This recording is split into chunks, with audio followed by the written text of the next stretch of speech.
Bienvenidos a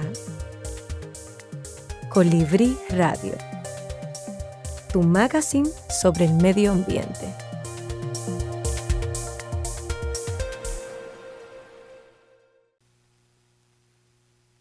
Saludos amigos, como cada semana estamos con ustedes a través de nuestras redes y una innovación más a través de la televisión por cable en Global TV 80.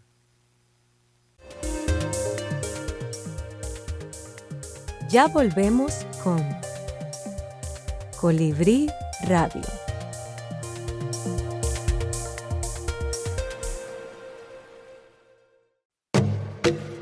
Así se escucha Radio Funglode. Escúchala.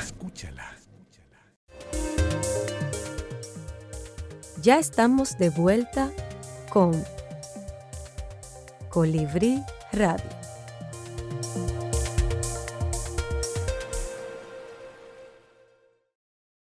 Saludos amigos de Colibrí Radio. En este momento vamos a entrar en contacto con el doctor Víctor Viña, del Centro de Estudio en Medio Ambiente, Energía y Desarrollo Sostenible de esta Fundación Global.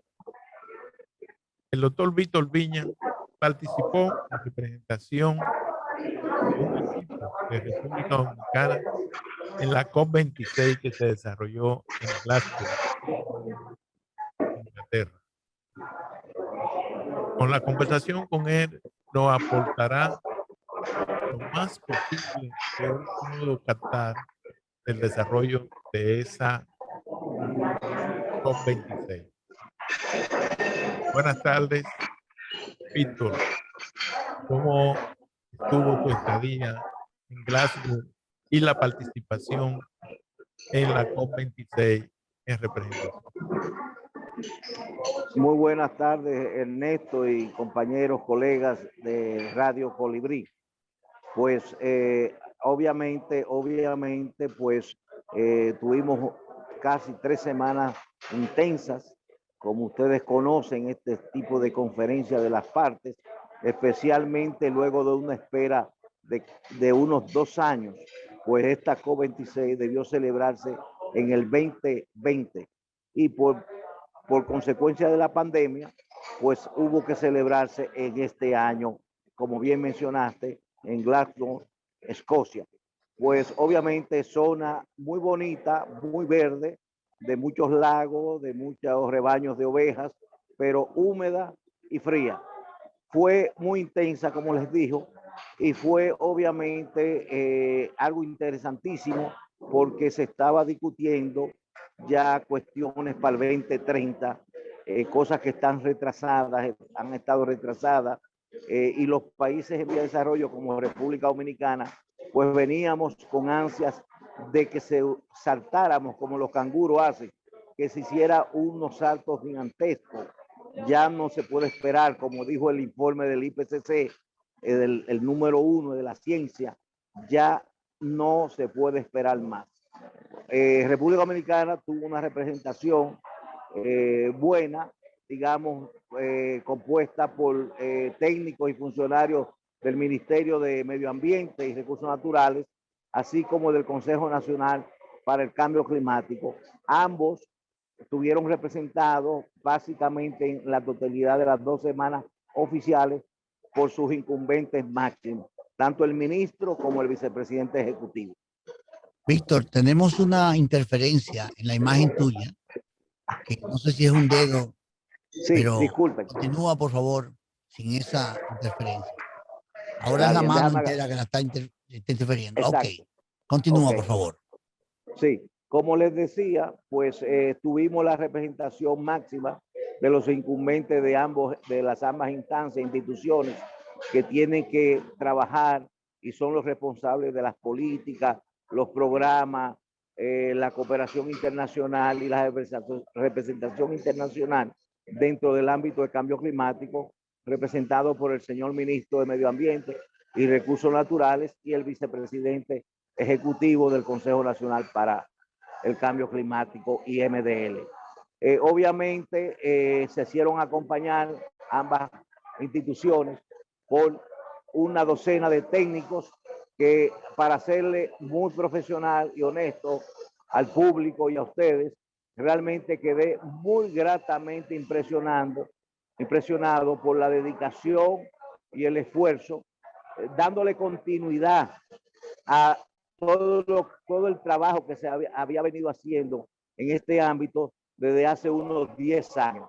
O sea que podemos estar muy contentos como país, aunque no como país poco desarrollado o en vías de desarrollo, pues no todo fue color de rosa, no se logró todo lo que queríamos los países pequeños y altamente vulnerables, pero sí puedo, en la primera parte como país, se hizo muy buena representación y papel.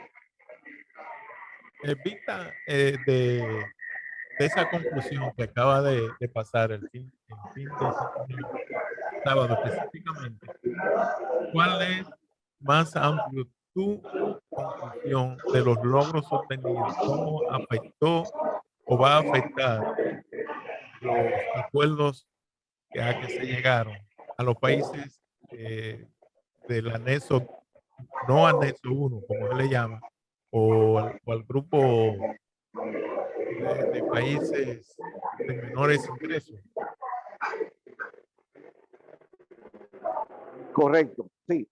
Obviamente los países, los países pequeños insulares, AOSI, CIT, que la República Dominicana pues es parte, los países miembros del G77 más China, que la República Dominicana también es parte, y obviamente como República Dominicana, como a país independiente y parte, pues ambicionaba y tenía todos los deseos de que fuera una mayor contribución al proceso del ataque, del combate al cambio climático. Entiéndase, se esperaba que aquí iban a salir quizás no solamente ofrecimientos, ¿verdad? Los famosos pledges, las famosas promesas, sino cuestiones más contundentes relacionadas con el financiamiento. Recordemos que todo es un andamiaje, todo lo que se hace en el proceso de la Convención Marco de Cambio Climático de Naciones Unidas está asociado al dinero, al financiamiento, a los recursos financieros. Y recordemos también que todavía no se ha podido cumplir con una promesa, un compromiso que hicieron los países grandes, los países desarrollados en Copenhague, en Dinamarca, en esa COP, donde ofrecieron que desde el 2020 al 2030 anualmente iban a destinar a los países vulnerables como República Dominicana la suma de 100 billones de dólares norteamericanos por año, principalmente para ser destinados a la adaptación al cambio climático y de manera concesionaria, entiéndase, donaciones, ¿verdad? Esto, pues cada día es más evidente, no se ha cumplido. Apenas, si queremos hacer una estimación, apenas están dando un 30, un 40% de eso, y la mayoría de los fondos están destinados a mitigación. Obviamente, mitigación implica mercado, ¿verdad? Negocios. La adaptación es a veces, por ser la mayoría, las actividades de adaptación, un bien público, no necesariamente hay un mercado y no hay un precio para esos servicios y beneficios. Pero eso les puedo decir. Por otro lado, se puede decir que no todo fue un fracaso absoluto, pues se acordó y se cerró el libro de reglas de París, que es un instrumento clave para poder llevar a cabo actividades, o sea que los países que pueden dar dinero, recursos, ya se sientan tranquilos con la transparencia, con el monitoreo, con la verificación y la contabilidad de dónde va su dinero. O sea, eso finalmente se acordó y está cerrado. También se avanzó, aunque no se reconoció ni se le dio financiamiento, es al tema de pérdidas de daño, que es una responsabilidad de los países grandes de compensar a países como República Dominicana, entre otros, por las pérdidas de daño que sufren producto de los eventos extremos como reflejo del cambio climático. Eso se avanzó, ¿verdad? Pero no como se quería. Por otro lado, en un momento dado, hubo hubo un riesgo muy alto de que prácticamente se iba a sacar de la discusión la ambición y el logro de llevar la reducción de emisiones a 1.5. Y esto finalmente, después de un intenso debate, me parece que fue una estrategia de los países desarrollados para desviar y debilitarnos en el argumento de buscar más recursos, etcétera, y debilitarnos en el enfoque y tratar de mantener eso en la agenda. Se pudo mantener, se reconoció, porque en un momento estaba prácticamente el 1.5 grados de ambición para que no subiera la temperatura, estaba en juego. Víctor, Adelante. quiero aprovechar, bueno, aprovechar para preguntarte, si las cosas siguen como van, si no hay cambios, reducciones significativas en las emisiones, el clima, la temperatura media global va a aumentar en 2.7 grados. Sin embargo, el grupo de especialistas establece que el umbral seguro es de 1.5 grados.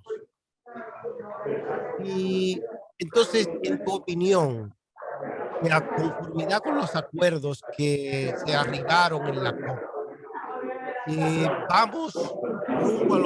continuaremos rumbo a los 2.7 grados, o tú crees, siendo optimista, que nos quedaremos en el 1.5 grados? Bueno, muy buena, excelente observación, Aneris, compañeros. Obviamente, como quedó Glasgow, estamos todavía hacia el 2.7. O sea, no ha habido forma de cómo, recordemos la famosa palabra en inglés, pledges, promesas. Una cosa es promesa y otra cosa es hacer un contrato certificado, notarizado, con penalidades, etc. En estas convenciones se hacen muchas promesas y se quedan muchas veces en el aire, etcétera, etcétera. Pero concretamente, obviamente que no.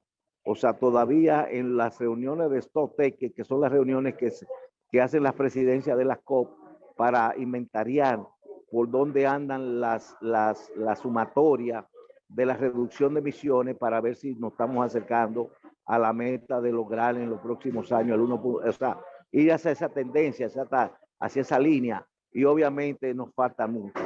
Interesantemente, ¿verdad? Sobre ese tema, los Estados Unidos y China hicieron un acuerdo bilateral entre ellos, los representantes máximos, el chino y el señor Kerry por Estados Unidos, los enviados especiales con poderes prácticamente de jefe de Estado para el asunto de cambio climático, suscribieron un acuerdo bilateral que obviamente a nosotros nos parece que, si bien es cierto que pueden salir algunas cosas positivas, no es menos cierto, porque recordemos que Estados Unidos y China hoy en día se disputan el 1 y el 2 lugar. Un año China es el primero y el año que viene, por razones industriales, Estados Unidos ocupa el primero, y se turnan entre el primer y 2 lugar de los dos principales emisores. Entonces ellos se pusieron de acuerdo en una serie de, como en un marco para seguir trabajando, pero a nosotros los pequeños lo que nos dio fue que es una estrategia para sacar el tema, desviar el tema desde una situación del multilateralismo a una situación del bilateralismo. O sea, donde ellos como grandes potencias pueden controlar más sus situaciones y pueden también negociar más con los países. Y una de las ventajas que tenemos hasta ahora es el multilateralismo, la posibilidad de que los pequeños estados estén sentados tomando decisiones junto con los grandes. Pero si los dos más grandes emisores del mundo se sientan y toman decisiones apartados del conjunto de los estados, entonces esto no manda un buen mensaje a las discusiones y a los acuerdos que se debe arribar para solucionar el tema del cambio climático. Ahora, como estabas hablando de los pequeños estados, yo quisiera preguntarte, Víctor, nosotros como estados insulares, pequeños en desarrollo, y a la vez insulares, conformamos un sistema de islas, las cuales tienen una problemática muy particular, a diferencia de los países continentales. La COP tuvo alguna resolución, alguna medida exclusivamente para estados como el nuestro, es decir, estados en desarrollo e insulares. No, desafortunada no. Lo que más se puede acercar, y fue una declaración de los océanos que firmó nuestro país a través de su ministro de Medio Ambiente y Recursos Naturales, entre otras 3 o 4 iniciativas que el país firmó sobre los océanos, pero nada en especial para los países vulnerables, salvo que bilateralmente, de manera voluntaria, al fondo de los países menos desarrollados y al fondo de adaptación, los países grandes le dieron un dinero adicional, pero voluntariamente. No es un compromiso a largo plazo, sino que para este año, por ejemplo, el fondo de adaptación, que históricamente había podido recabar unos 150 millones más o menos al año, esta vez llegó a 360 millones, lo cual es un récord, con la ventaja que el fondo de adaptación son donaciones, tiene su limitación de hasta 20 millones por país, pero es ventajoso. Y el fondo especial, dentro del mecanismo de la convención, que son 5 componentes: el fondo verde, el JEF, el fondo de adaptación, el fondo especial para los países menos adelantados y el fondo para el África. Lograron. Ahora, no hubo en esencia, no hubo nada en especial. O sea, aparentemente toda la concesión que se iba a hacer de manera específica para los países como las islas, los estados vulnerables, los países menos desarrollados, el continente africano, ya está contemplado y mencionado tanto en la convención como en el protocolo de Kioto como en el Acuerdo de París. Mira, y hablando de movilización de recursos, ¿cómo cayó en los pasillos, como se llama allá en la convención? ¿Cómo recibimiento de Estados para la donación de unos millones de Estados Unidos para no para la movilización, no para apoyar directamente a los países pobres? De que sabemos que la movilización a nivel de los 100 millones es una quimera por el momento. Correcto, sí, correctamente, Ernesto.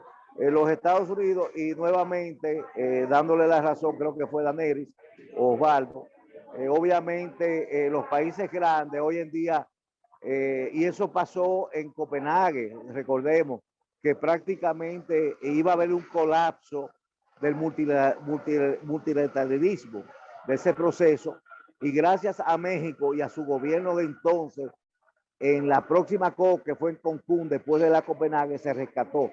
Los Estados Unidos anunciaron, el propio Biden, que estuvo 2 días, tuvo unas 36 horas en Glasgow, y verdad, anunció que los Estados Unidos iban a hacer un fondo bilateral anual de hasta 3 billones de dólares de Estados Unidos, o sea, 3.000 millones por año, para fines de adaptación. Claro, la mayor parte, mínimamente 2/3 partes de esos fondos los van a recabar del sector privado, lo que implica que no van a hacer donaciones.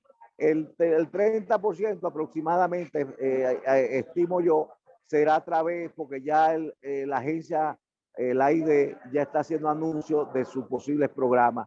A nivel personal, pues tuvimos una conversación con el vicepresidente del Consejo Nacional para el Cambio Climático y Mecanismo de Desarrollo Limpio, el doctor Maspuy, y así como a la representante que quedó, porque el ministro solamente tuvo la primera semana, que les indiqué, les sugerí, les recomendé como profesional y dominicano que debían ponerse las pilas. Ellos dijeron que sí, que iban a hacer. Digo, tienen que moverse rápido para ser de los países que se beneficien, porque estas son las cosas que suceden en este tipo de reuniones, que se lanzan muchas iniciativas y como dice el lago popular, el que va adelante bebe agua 2 veces y la bebe limpia, ¿verdad? O sea que mientras más rápido el país se inserte en esa parte bilateral, mejor. También esa fue una de las recomendaciones. Ustedes saben que aparte de representar a Funglode, pues el gobierno dominicano pues me honró con pedirme consejo, ¿verdad?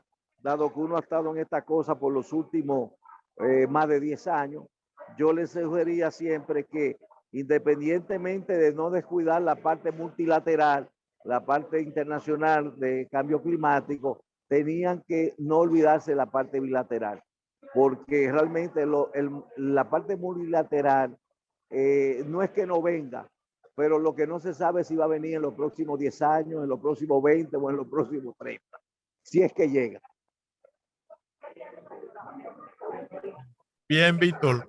Pienso que Daneri tenía alguna pregunta para ti. Y luego Lucho, nos quedan unos 5 minutos.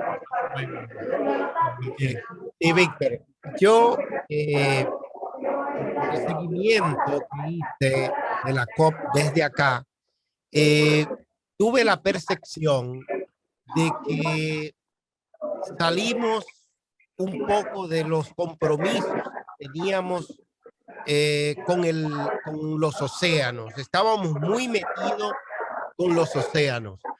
Y ahora veo que los principales compromisos tienen que ver con los bosques, con el frenar la deforestación, con la reducción del 30% del gas metano, con el tema del uso de tecnologías limpias para la producción energética, es decir, cero carbón, compartir las tecnologías, y no veo no vi como decía Osvaldo, con el tema de los pequeños estados insulares en desarrollo, que son los más afectados, pero tampoco veo que hubo mucho enfoque en los asuntos que tienen que ver con el mar. ¿Tú tienes la misma percepción? Totalmente, Daniel, y totalmente. Excelente análisis y veo y te felicito porque obviamente le han estado dando un seguimiento, aún aunque estaban físicamente lejos por la tecnología, las noticias y llegan bien rápido. Es así, totalmente es así. Tú sabes que en estas cosas los temas siempre se destacan dependiendo de los organizadores y de algunos países grandes que empujan. Por ejemplo, los océanos vivieron muy buena época en París, y era que Francia, Mónaco y Chile, o sea, vivieron 2 o 3 años hasta ahora, momentos de bonanza, si se quiere, en interés, pero es así. Glasgow le ha dado principalmente prioridad a la parte mecánica, burocrática, de lograr que todas las reglas estén escritas lo más posible. Los bosques, ellos saben, obviamente, estratégicamente, la iniciativa del metano, de una manera muy expedita, si logran esas metas que a través de reducción de control del metano, pues también aportan de manera significativamente la reducción de las emisiones, pero totalmente de acuerdo. Desde el punto de vista de los océanos y obviamente desde el punto de vista de República Dominicana, una isla insular rodeada prácticamente por agua, por el mar, los mares, los océanos y los mares, pues no quedamos bien en ese lado, no quedamos bien. Una pregunta, Víctor. Dentro de esta trayectoria que una COP y la otra, 2 años, pueda que suceda que lo que se ha visto como un resultado positivo, un acuerdo positivo para los países pequeños y los insulares, sea cambiado, sea realmente modificado, sea más a favor o en contra. Bueno, no, ustedes saben que yo tengo un dicho en estas cosas, que por más desastre que sea una reunión de este nivel mundial, la prensa lo que destaca, la prensa en sentido general, lo que destaca son, o sea, los expertos en comunicación y relaciones corporativas son brillantes en cómo destacar cualquier cosita buena y la magnifican. Pero realmente no, lo que los países pequeños hemos perdido, quizás fue el momento que esperábamos, producto de un año de espera, de atraso, de que iban a haber ya cosas más concretas, más específicas, más de ejecución, porque todavía estamos que no hay ejecución de actividades, no hay ejecución de atacar con programas, entiéndase una chequera que financie programas y ejecución de programas en el ataque y combate de estas cosas. Seguimos discutiendo textos, seguimos discutiendo acuerdos, los cuales nos lleva, obviamente, como dijo Kerry, por cierto, el señor Kerry, a mí me gustó mucho, ¿verdad? El señor Kerry, pues, un pasado secretario de Estado de Estados Unidos, candidato a presidente, es un político muy ducho, como decimos nosotros, y él dijo que obviamente había habido negociación, porque nadie ha salido contento, ni ellos ni nosotros, y es la verdad, y se puede resumir, a mí me gustó mucho esa expresión, porque se puede resumir que los poderosos no lo lograron todo, y nosotros tampoco llegamos al punto que queríamos, pero eso es lo que es una negociación. Entonces yo me sonrío porque él dijo, en una negociación ninguno de los dos lados sale contento porque cada cual apenas gana un porcentaje de lo que quería. Pero concluyendo, tienes razón, no logramos.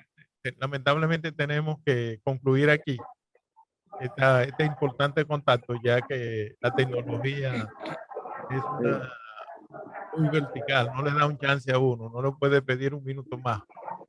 No. Ya volvemos con Colibrí Radio.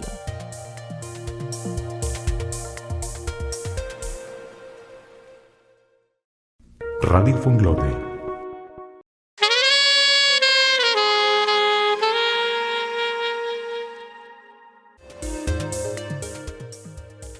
Ya estamos de vuelta con Colibrí Radio.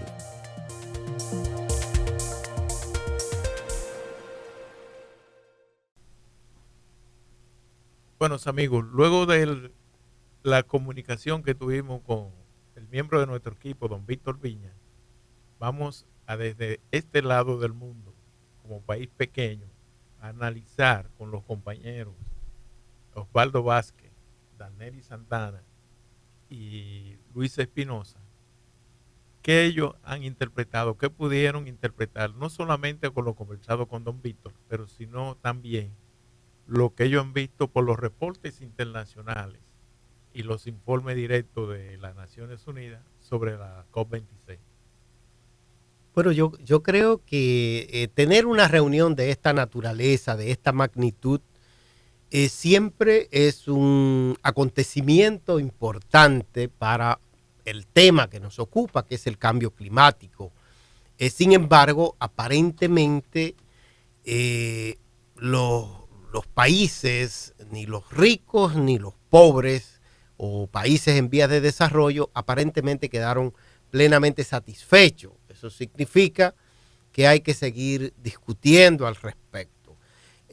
Hay cuestiones muy importantes y muy preocupantes para nosotros como país insular en vías de desarrollo, que no haya habido acuerdos específicos en relación a nosotros. Debe preocuparnos mucho porque nosotros vivimos del turismo, nosotros hacemos un uso permanente de nuestros recursos naturales, de nuestros recursos de costa, y el incremento en las temperaturas globales, el cambio climático nos afecta de manera muy directa. De hecho, ocupamos uno de los primeros lugares en términos en la lista de los países que pueden ser más afectados por el cambio climático. El problema de nosotros es que tenemos poca cosa que hacer porque las emisiones de nosotros son muy reducidas y por más las podemos llevar a cero y eso no va a significar mucho. Sin embargo, estamos entre la lista de los países más afectados. Y eso es preocupante.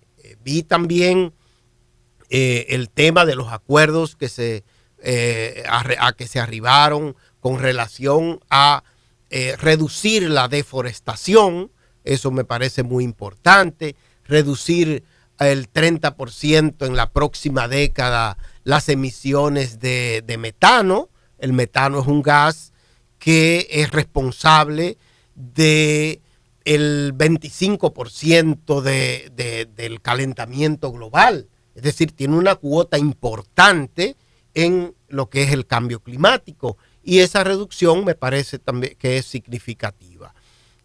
También, que es un tema que siempre me ha preocupado a mí, y lo coloco sobre la mesa para que me gustaría escuchar sus comentarios, es el tema del uso de las nuevas tecnologías. Los países en vías de desarrollo no invertimos en investigación, no tenemos los medios para desarrollar tecnologías apropiadas, tecnologías nuevas que nos permitan enfrentar desafíos tan importantes como el cambio climático. Entonces, los países ricos, que son los que desarrollan estas tecnologías, regularmente ponen muchas limitaciones y restricciones para compartirlas con nosotros.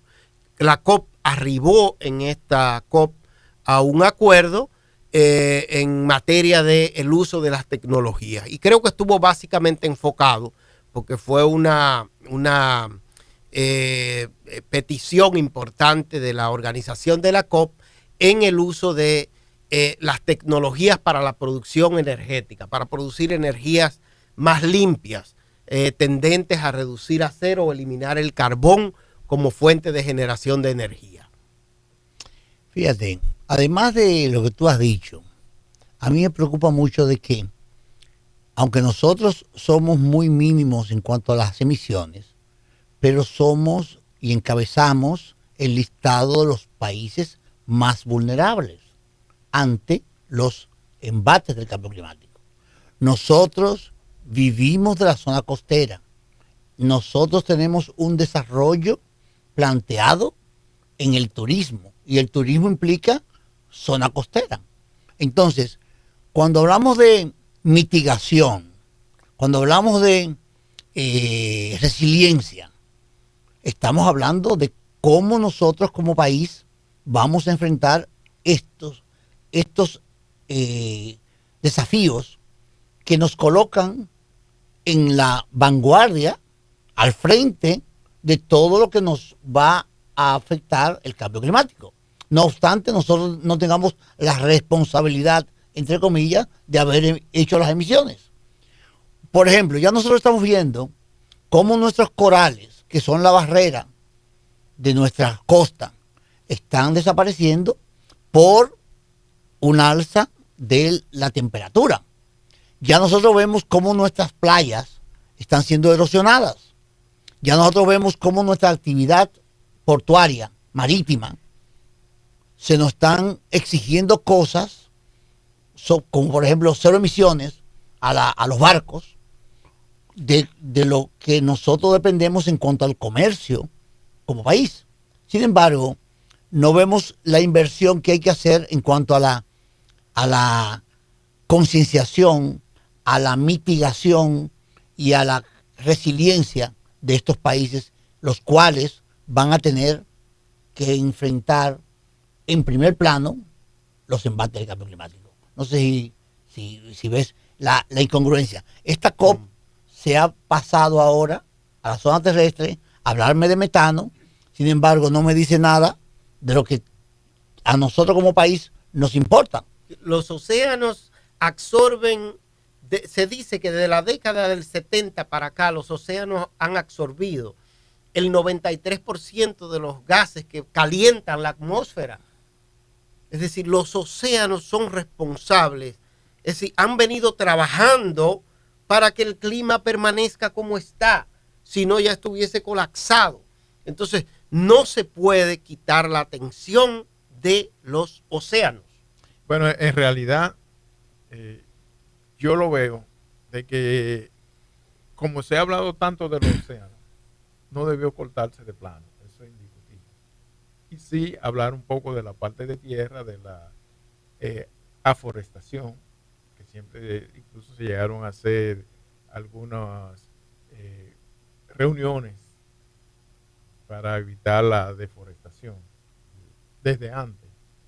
Pero lo que sucedió fue que quisieron dar un giro para eso que ustedes dicen, para envolvernos. Una forma de envolvernos y olvidarnos de que estos países lo que necesitamos es adaptación. Necesitamos adaptación porque año tras año, con los grandes fenómenos naturales, estamos perdiendo una cantidad considerable de nuestro Producto Interno Bruto. Ahora mismo, que Osvaldo, usted decía de la situación de la playa, el dolor de cabeza de que cada año se incrementa más la llegada de sargazo a nuestra playa, tiene loco Usuarios. a los usuarios y especialmente a los dueños de hoteles, porque eso se ha ido aumentando, a crear crisis como la que tenemos actualmente. Entonces, para eso es que deberían de poner fondos de adaptación, para la adaptación, para ver cómo evitamos de que esas algas lleguen a nuestras playas, pero Justamente, con un don aporte Ernesto, seguro El de sargazo- eso. el Justamente como sargazo usted está dice- poniendo, perdóname Osvaldo, el sargazo está poniendo en riesgo o por lo menos bajo presión la principal actividad económica de la República Dominicana. Eso es lo que yo planteo. justamente, cuando usted menciona esto, yo digo, ¿dónde están los recursos para el monitoreo de esos cambios que están dando a la zona costera? Por ejemplo, nosotros, y le digo esto como ejemplo, tenemos unas boyas de monitoreo sobre el cambio climático instaladas en la República Dominicana desde hace más de 5 años. Pues yo le tengo que decir que por falta de una persona que pueda analizar los datos que esas boyas ya están colectando, nosotros no tenemos la información y la información está siendo colectada. Fíjese qué sencillez. Con una boya ya instalada, no hay quien analice los datos. Sin embargo, si nosotros pudiéramos ver los niveles de sedimentación, los corrientes, temperatura, nosotros pudiéramos modelar cómo el comportamiento de las aguas costeras y cómo cuando viene un maremoto o viene una crecida determinada, cómo actuar. Ahora, si nosotros no podemos registrar esos cambios, interpretarlos, evidentemente nunca podremos sacar las conclusiones ni las acciones que debemos tomar en un momento determinado. Oportunamente, como se deben tomar. Volviendo a la COP actual, yo asistí en el 2006 a la COP en Kenia, en África. En ese tiempo, y tiempo después hasta la fecha, se viene hablando de deforestación. Por eso pienso, ¿por qué se corta de plano el hecho de los océanos? Cuando realmente debe haber un seguimiento.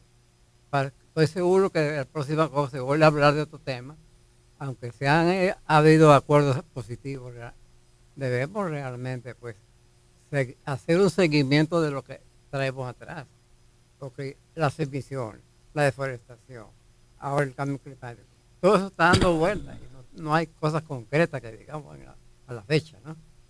Sí, mira, esta mañana leía un reporte de una universidad de Estados Unidos, de una investigación que hizo, y decía, alarmado, que en los últimos 3 años, del 17 al 20, del 2017 al 2020, se detectó que es la emisión de la Tierra, la reflexión del calor de la Tierra hacia el espacio, ha bajado medio voltio anual.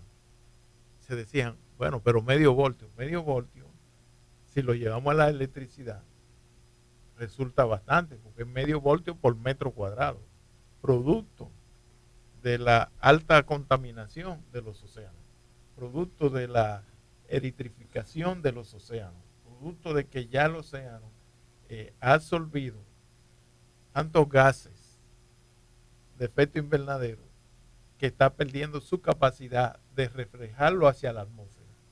Y se habla de que se van a formar nubes negras, o se están formando, que es la que impide o ha disminuido esa, esa reflexión del calor hacia la parte del universo abierto.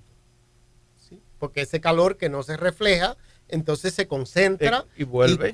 Y lo que hace es que se va aumentando progresivamente el calor en la Tierra.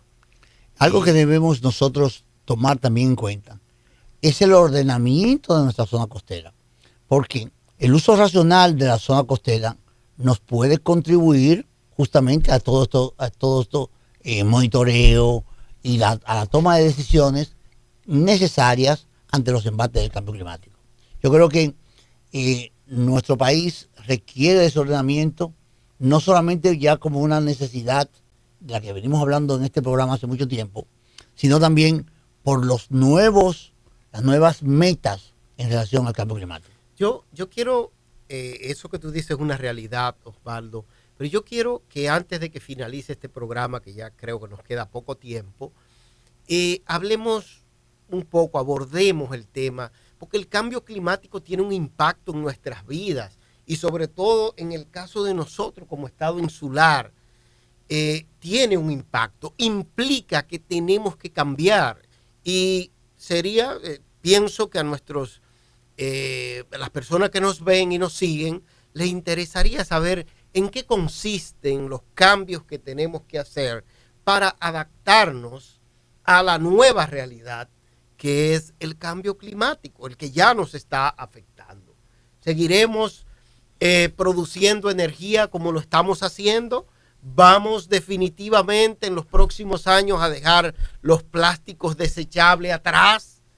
Sí, Mira, ¿qué cosas tenemos que hacer? Yo quiero la compartir producción, el consumo, ¿se puede seguir haciendo en las condiciones que se está haciendo o necesitamos hacer cambios? Mira, yo quiero decir a nuestra querida teleaudiencia, a nuestros seguidores de YouTube, de que yo me he pasado más de 30 años conservando especies en peligro de extinción, especies vulnerables.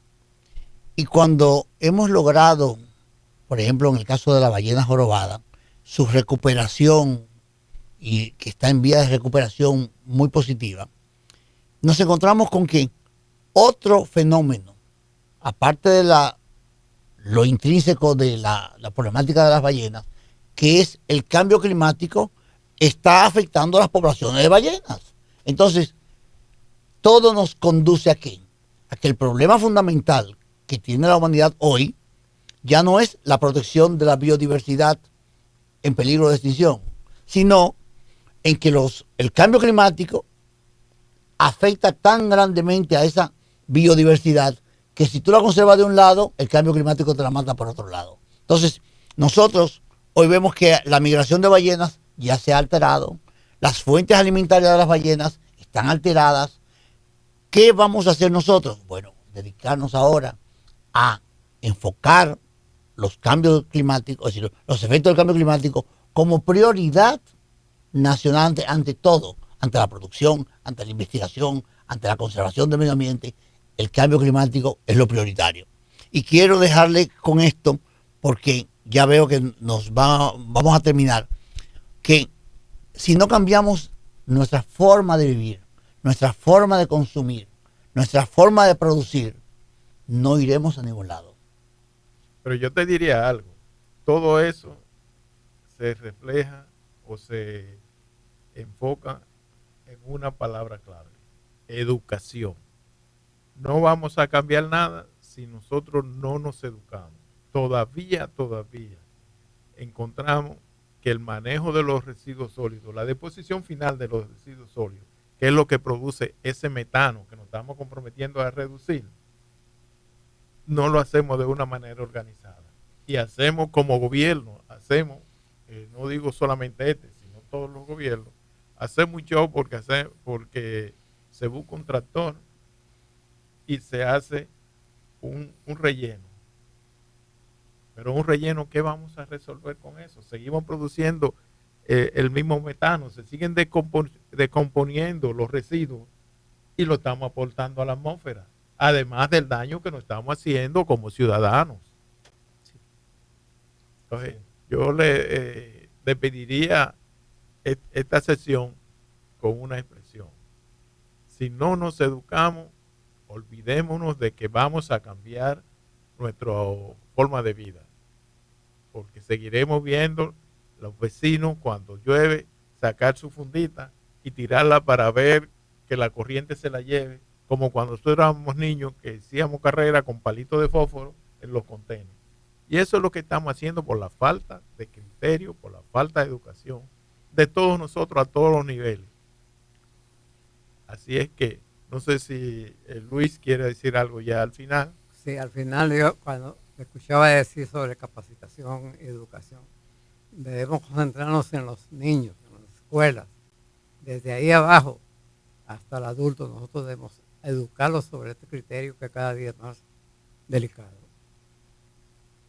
Bueno, yo creo que ha sido un programa lleno de contenido y cierro con esta palabra. Se necesita que hagamos cambios en nuestros patrones de producción y consumo para que la naturaleza se entere de nuestra verdadera preocupación. Así es que, amigos, gracias por haber estado con nosotros esta semana. Esperamos que el contenido haya sido de su agrado. Quiero usar tus palabras para terminar con una frase muy importante, la cual siempre usamos en nuestras charlas. Y es la que dice de que la naturaleza no es una herencia que hemos recibido de nuestros ancestros, sino un préstamo que hacemos de las futuras generaciones. Si nosotros vivimos así, yo creo que vamos hacia adelante. Muchas gracias por su audiencia.